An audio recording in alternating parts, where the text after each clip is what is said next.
Welcome to the Level 1 Lounge, where we give our uneducated takes on everything and anything gaming related. Grab your controls and strap in, because you're in for the two-man power trip this week. That's right. Unfortunately, Adrian Maverick cannot join us this week, so you are stuck with the Irish Pride duo. See what I did there? Irish Bandit, Yeah, Ryder Pride.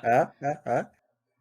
I am your host for this week, the one, the only, the second Irish Bandit, and joining me is Ryder Pride 639. Ryder, how are you doing this week? Oh, it's been a busy week, but you know what? I'm Mhm. ready to talk some more. To talk some more video games. Yeah, don't have a lot of news this week, but we do have an update for something we talked about last week. So Yep. we'll jump into that in just a little bit. But before we get into that, as always, we have our burning question of the week. And that question this week is, what video game character makes you so irrationally torqued? Now, what I mean by that is, what video game character just cheeses you off so much that you wish them a flaming burning demise. Right, Pride, what is your pick for a character so that torques you? this one I've seen a lot of people react to. I guess the kind of twist in the story that really makes this character even more punchable than he already is. And given the twist, I wish him an everlasting lifetime of his pillow being constantly warm. So, and the character I'm talking about is actually from Pokemon Legends Arceus, and I'm talking about the main or not, I guess he's not really the main antagonist, but he's kind of like a surprise antagonist, and it's Volo. You basically are stuck with this guy being a part of your adventure throughout the entirety of the game, collecting all these various typing plates because he's got this big obsession with finding Arceus and finding Giratina. And eventually it comes down to the very end where after you've put in all the work to collect 17 different plates, and he comes at you with a twist and going, you're probably wondering where the 18th plate is. I've had it with me the entire time. Bam! Right in the kisser. So, I mean, that is one of those things that, it's and anybody that has played that game knows exactly what I'm talking about. If you haven't played the game, spoiler alert, too bad. That game's been out for a long time. I think it's long enough. So yeah, Volo from Pokemon Legends Arceus, I think is the guy that's torqued me enough. I had to sit and think and really kind of rack my brain to figure out who really cheesed me off the most. Who really got so far under my skin that I wish nothing more than for all of their left socks to disappear from their drawer. So, I mean, so yeah, that's my answer. Volo, Pokemon Legends Arceus. Good pick. I like it. For my pick, oh man, Ryder said this was a tough one for him. This was an easy one for me because you look at the pantheon of antagonists in the Final Fantasy series. You have some fantastic Oh, hang on, let me villains. whip out the Rolodex on this one. Yeah, exactly. You have characters like Chaos from the original Final Fantasy. You have Kefka, who's probably gone down as one of the greatest villains of all time. You have Sephiroth, who's one of my personal favorite villains, despite what he does in the game. Um, you have Ultimisia from Final Fantasy VIII. You have I didn't play 9, but um, I know who you're talking what, about, and I'm trying to think of his name now, and it blanked on me. yeah, it's Um, blanking on me too. Kuja, yeah, Kuja, Kuja, yes. Kuja. When I say this character got under my skin more than any character, any villain, any antagonist in the Final Fantasy series. It's like I said before. Sephiroth killed Aerith in the original game, and I'm like, sir, that's rude. Seymour Guado breathes, and I'm like, this MFer needs to be put under the Oh dirt. man. Here, I thought you were gonna say Titus. At least I was in the Well, right I realm. like I was in the Titus. right game. You're in the right game. You're in the right game. But no, Seymour just he got under my skin, like not even the way that an antagonist should. Just smarmy, and the way he treated Yuna throughout the entire game too just didn't Hmm. help him. Didn't help his case at all. Like I with don't use this word very often when describing somebody. He's so very glib. yeah, he is. Like I hate coming back to him, but Final Fantasy VII is my favorite video game of all time. Sephiroth, you understand his reasonings for what he does. I kind of see him as a sympathetic antagonist myself, but I could be way off base on that one. There is nothing sympathetic about Seymour. He's just this whiny little. Yeah, part of my language. He's just a dick. Yeah, exactly. So yeah, that is my pick for the character, the video game character that really gets under my skin, just cheeses me off so much. You almost have to play through it again just to beat him up and kind of get that that rage out. I watched a streamer play Final Fantasy X recently, and I was like, oh, yeah, give him one for me. He deserves it. So that is our burning question of the week. So let's get down to it. Let's hit the start button and let's get into the news. In a follow-up to what we discussed last week, eBay has rejected an unsolicited $56 billion offer to purchase the company put forward by retailer GameStop, calling the bid neither credible nor attractive. GameStop announced its intent to purchase 100% of eBay stock for $125 per share on May 3rd of this year. The price is 46% above eBay's recorded share value on February 4th of this year as well. However, the bid wasn't taken seriously by those with financial knowledge of the situation. Not only is this price overinflated, but eBay's value is much higher than that of GameStop's, raising questions about how it could even afford or manage the acquisition. I think that's something we put forward during last week's episode. Like, how could they afford this bid? So, and we all said this one would get laughed at. Yeah, exactly. And looking at it, it's like the bid was neither credible nor attractive. I pretty much call it. eBay's going to hear the call and go, click. Yep. Exactly how I drew it up. So, it's not surprising, really. No. And I saw that number of 56 billion. I'm like, that's it?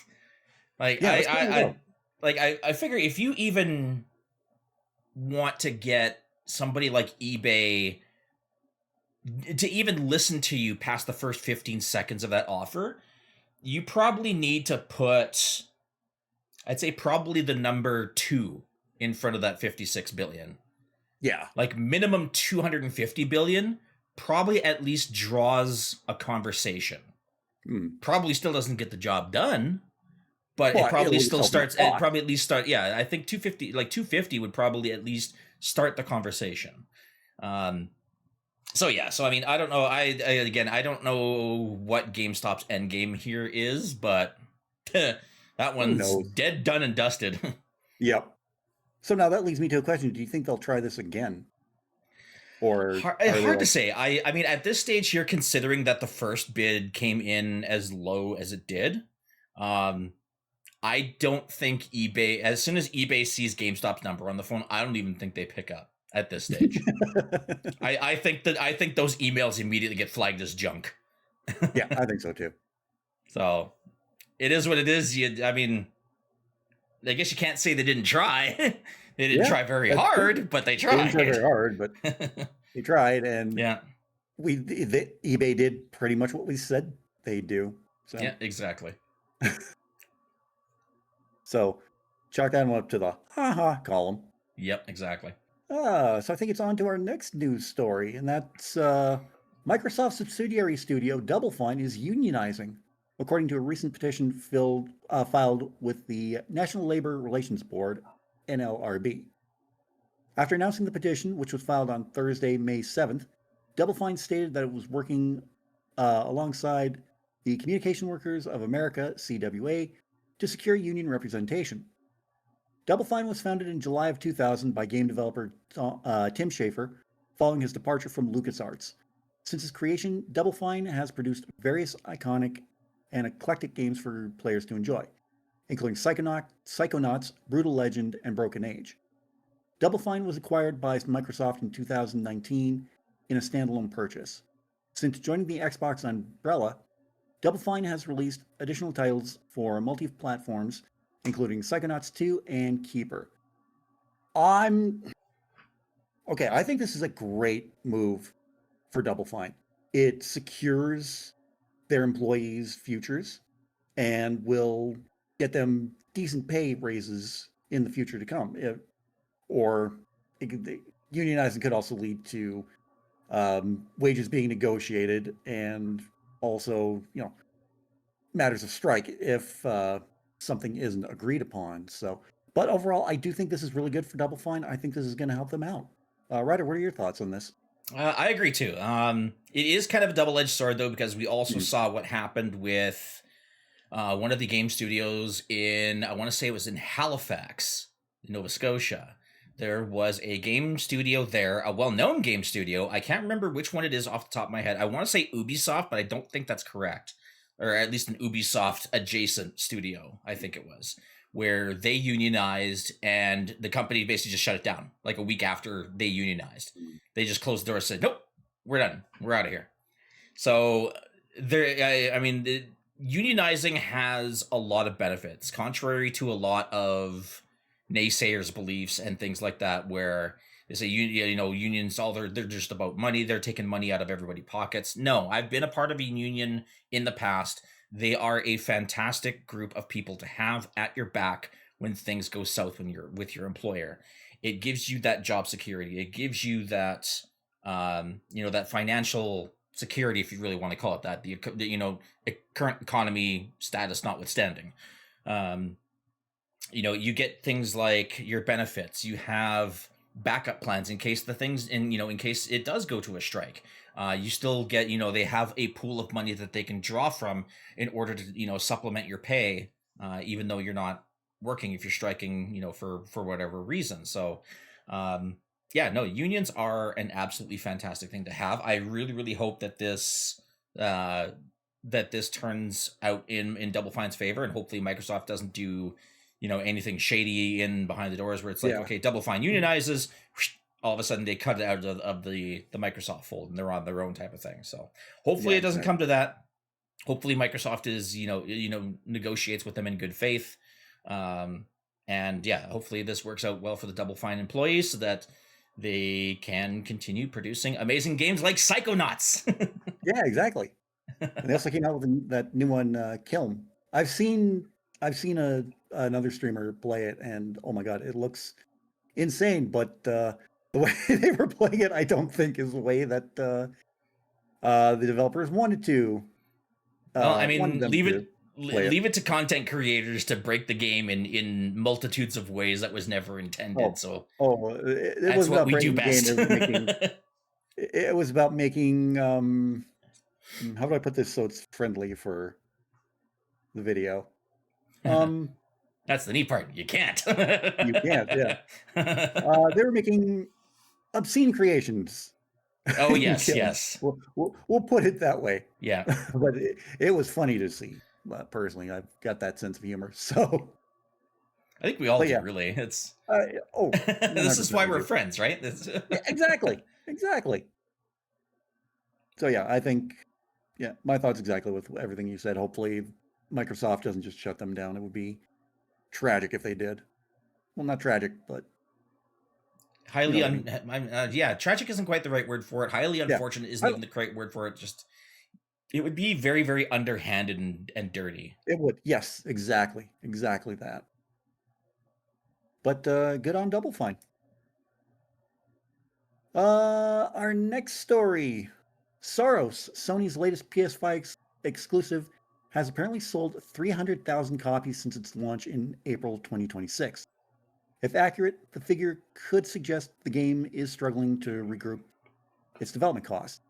Sony has already absorbed a sizable financial setback from Marathon's unstable performance, and Saros joining the list of underperforming first-party titles would likely be the last thing on the company's 2026 agenda.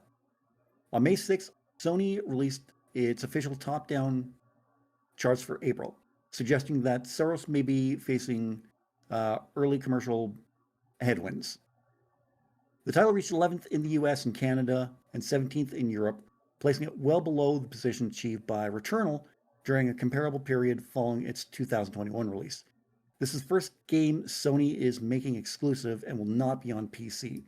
So do you think with it only being on PlayStation 5 and not being released to PC, do you think that's what's hurting it right now? In this case, yes. Mhm. The way that the game plays and the way that the game feels, I think this would have benefited from a multi-platform release.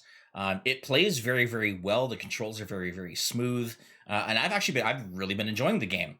So I'm actually really, really glad that I picked it up. About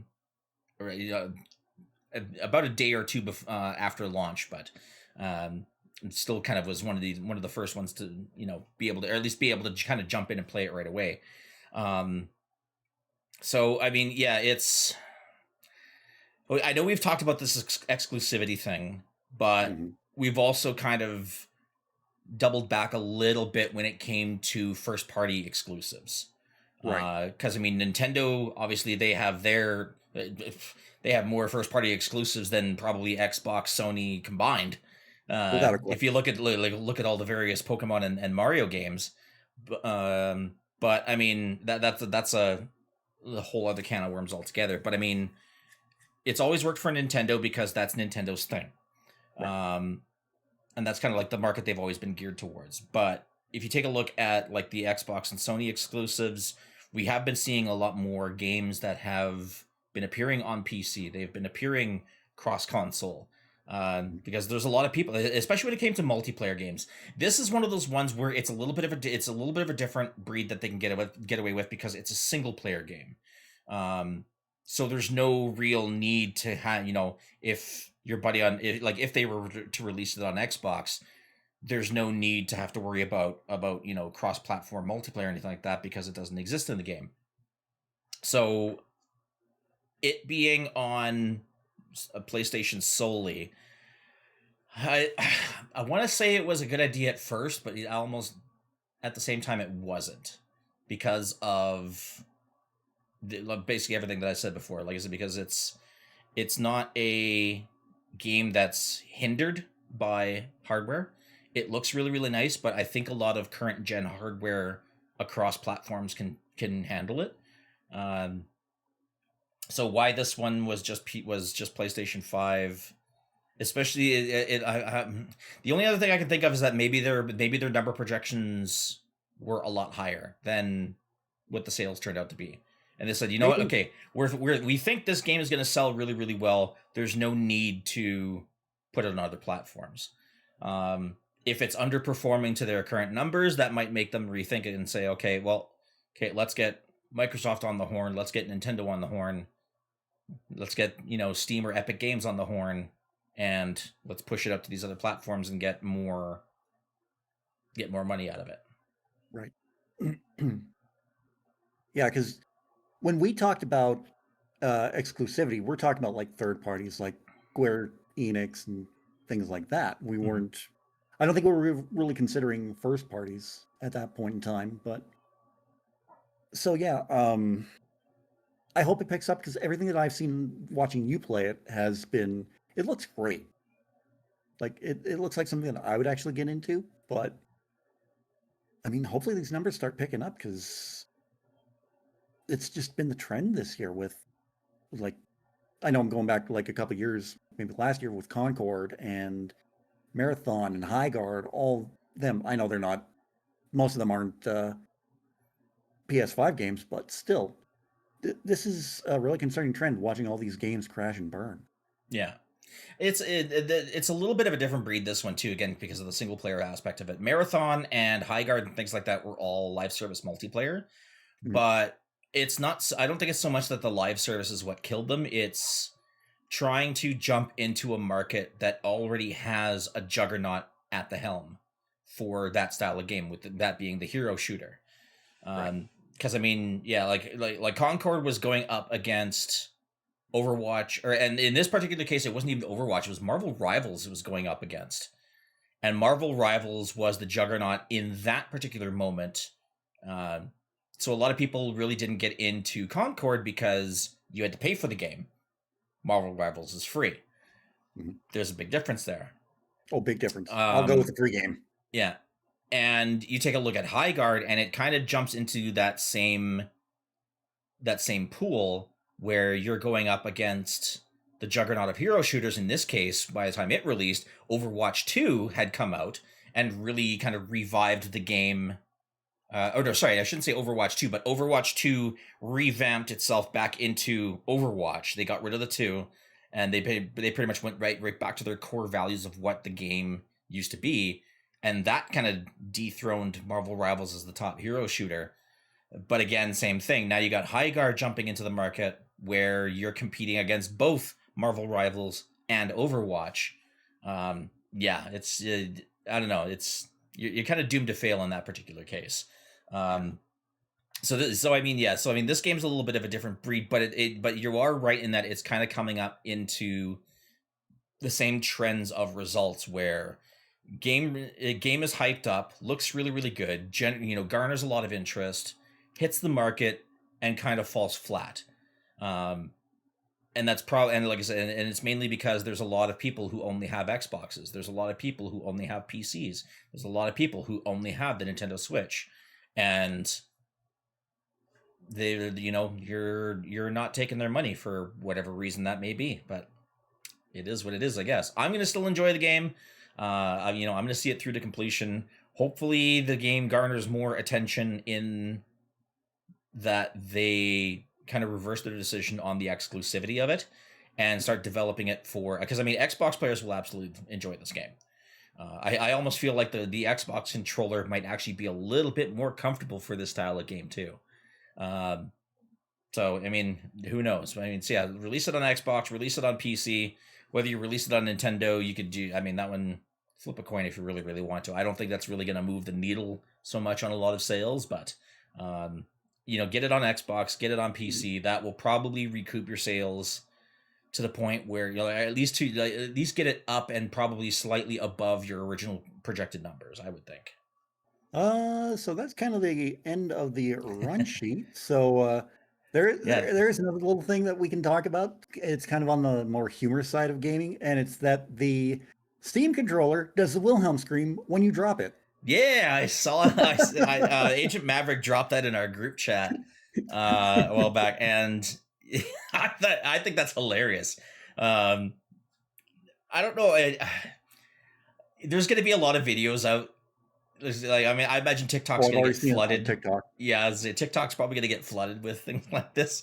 It's a neat idea, actually. Honestly, I'm down for it. Having little gimmicks for accessories, I think, is a great idea.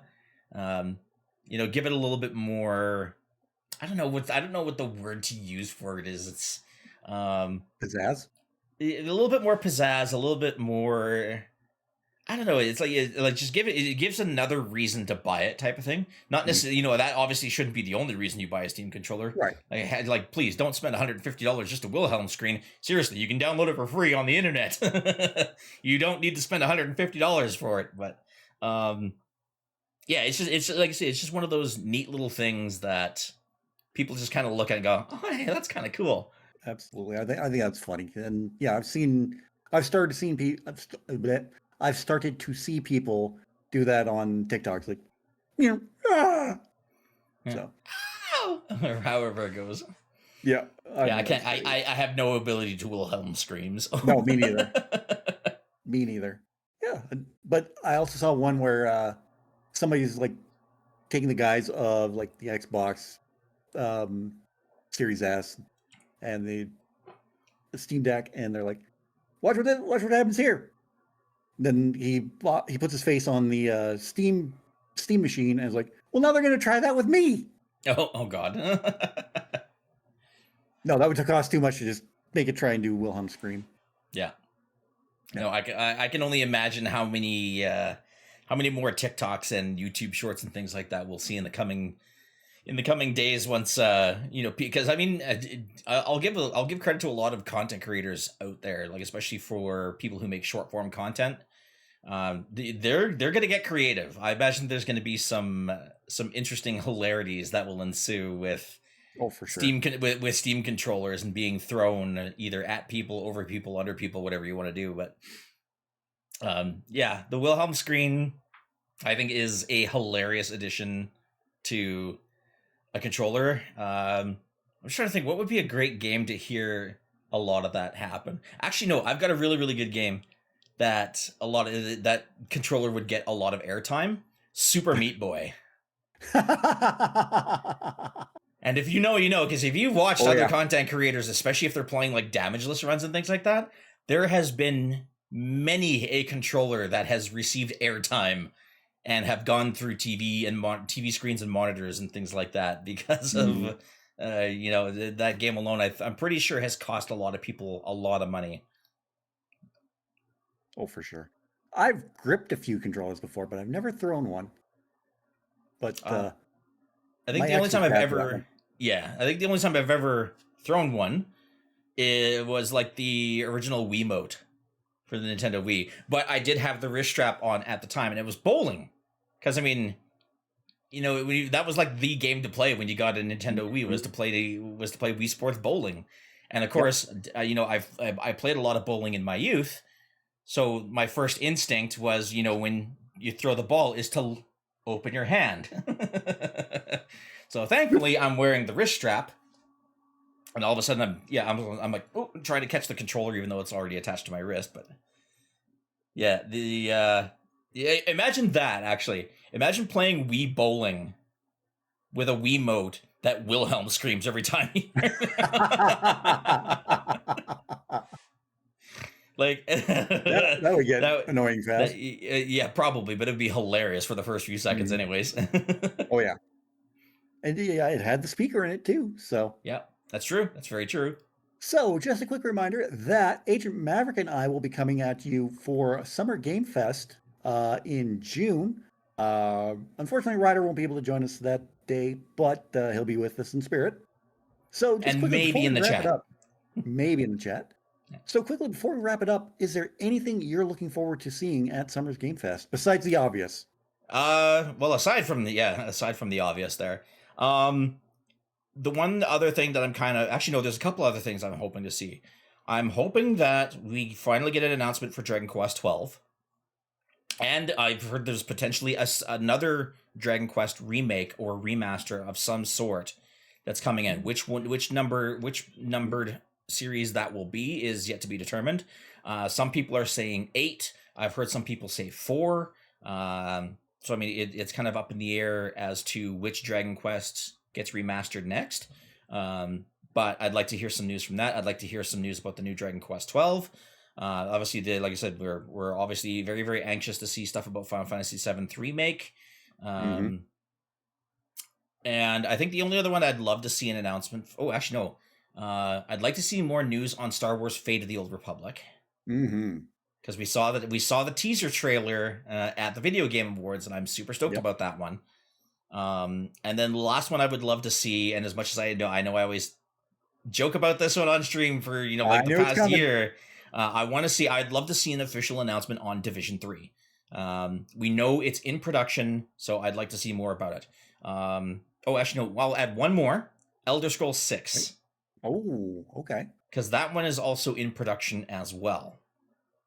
So seeing any one of those get a full announcement, or at least more, doesn't even necessarily have to be a full announcement, but getting more information about them would be fantastic. Right. What about you? What are you looking forward to? Well, I mean, yeah, the obvious. Final Fantasy VII Remake Part 3. I think we're going to get it this time around. We've been chomping at the bit for it. I think it's time that they announce the title, which is going to be Final Fantasy VII Return. I've been saying that from day one. I would like to see something about Kingdom Hearts 4 as well. Yes, there's another good one. Because that's kind of been tossed around here. Other than that, I don't know, maybe a little bit more about Wolverine. Yeah. New stuff as well. We say it all the time about new IPs. Let's see some new stuff. Yeah, I would absolutely. love that. So. Yeah, I think everything that I talked about was all remasters, remakes, sequels. Yeah, the first thing I talked about. Although technically speaking, Dragon Quest 12 wouldn't be a sequel. None of the Dragon Quests are. No, actually, no, that's a lie. Because 1, 2, and 3 were all interconnected. but then after that, it all kind of branches off into its own thing. So after the third one, Dragon Quest, all the numbered Dragon Quests have all been kind of their own thing, much like Final Fantasies have been. Division 3 it will be a sequel because Division 1, Division 2 all tie into each other, so Division 3 should be no different. Mm-hmm. Kingdom Hearts 4 will be obviously be a sequel because, again, same thing. 1, 2, and 3, they all kind of tie into each other. Then all the other games. Yeah, no, that's... Oh, what'd you think of? In development. It would have to be for in development. Final Fantasy 17. Oh, yes. Yeah. Yeah, I think we mentioned... That would be a huge reaction. Yeah, we've heard... Yeah, I think we've heard rumors... I think that's as good as it gets. It's just the rumors. Yeah. That it was being worked on. But in development, Final Fantasy 17, ooh. I'd be interested. I got to catch up on other Final Fantasies. There's 2 numbered Final Fantasies that I have not played, 13 and 15. Mm-hmm. And technically speaking, I could play 15 because it's on PlayStation Plus. That's true. So I should get on that one of these days. Yeah, I need to play like 2 through 6. Yeah. Played 1, 7, 8, haven't played 9, 10, 10, 2. Well, no, I didn't play 10, 2. But I think I played it briefly. I played it very, very briefly and put it away because I didn't like it. I didn't like it at all. I know I didn't play 11 because that was the first MMO. Yeah. MMO 1. Played a bit of 12, but... Yeah, I played a bit of 12 too, but I had a hard time getting into that one. But I can't wait to see what happens at Summer GameFest, and you'll see it all live right here on the channel. So I think we might be going live, like live, not live-ish. I think we're probably going to be going live like we have the last couple of years. So yeah, keep a look out on our socials, and we'll let you know when everything shakes down. I still got to wait for the invite for the co-streaming, but that probably won't make sure you guys subscribe to the channel. Yes, exactly. Subscribe, tap the bell, and you'll know when all this happens. So short one today, but short and sweet. I'm okay with that. Same here. So I think it's time to put the controller away, and we'll just go over and, just 2 of us. So, Ryder, where can we find you on the World Wide Web? Well, you guys can still find me over on Twitch, where I do stream usually once a week. Sometimes I may stream a couple of additional days a week, depending on how my schedule works. But you can find me over on Twitch, twitch.tv/RyderPride639. You guys can also follow me. Subscribe to me over on my own YouTube channel as well. You can find me at RyderPride639 over there as well. I post various game reviews, hardware reviews, let's plays, and all kinds of fun stuff like that. So you can find me on those particular platforms. You can also find me on all my various socials, which you can find down in the description down below, along with the rest of ours. So that's where you can find me on the internet these days. Awesome. And you can also find me over on Twitch, where I stream every Friday through Monday. I was going to say Monday through Friday, but that means, never mind. Friday through Monday, I stream on Twitch. And you can also catch me on my YouTube channel, where I upload all my VODs, and I'll do an occasional Twitch highlight stream. I got to get back to new scripted content. You also follow me on Facebook, Twitter, Instagram, Snapchat, TikTok, Reddit, Threads, everywhere. I am everywhere. My God. And you can also pick up copies of my novel Shade Falling on Amazon, along with my storybook Mochi's Christmas as well, both on Amazon. You can get these through Kindle e-reader or on paperback. So, I think that will wrap it up for this week. So for Ryder Pride 639, I am the one, the only, the second Irish Bandit. Thank you all for joining us today. Again, don't forget to hit that like button, subscribe, tap the bell to stay notified of when new episodes go live of the podcast. So until then, like I said, I've been the Irish Bandit, and we will see you on the next level. Take care, everyone. See you, everyone.